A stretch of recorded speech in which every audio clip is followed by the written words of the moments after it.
ربنا ارحم لنا یا ربنا۔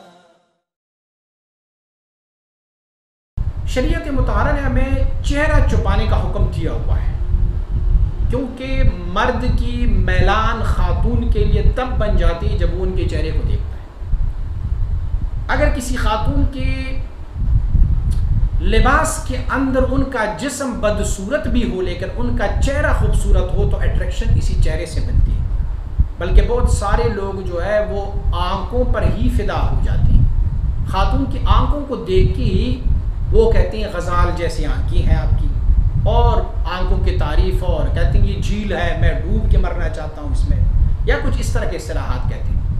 تو چہرے کا چھپانا ہمیں شریعت مطہرہ نے یہ حکم دیا ہوا ہے۔ اب اس میں پردہ 1 ہو 2 ہو 3 ہو، کیا حکم ہے؟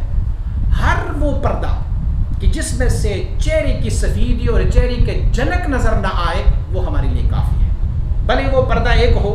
اگر ایک ہی پردے سے یہ حیثیت ہو سکتی ہے کہ ہمارے چہرے کی روشنی، خواتین کے چہرے کی جھلک، خواتین کے چہرے کی سفیدی اس پردے کے اوٹ سے کسی دوسرے مرد کی طرف نہ دکھائی دے تو پھر ایک ہی پردہ کافی ہے۔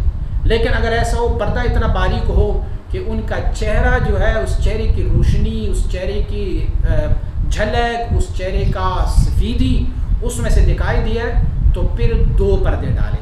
اگر 2 میں سے بھی دکھائی دی تو پھر 3 پردے ہونے چاہیے، اگر 3 میں بھی دکھائیں تو 4 5 6 جتنی بھی ہو، جب تک کہ آپ کے چہرے کی وہ سفیدی وہاں پر نظر آئے اس وقت تک آپ پردے پڑھاتے رہیں۔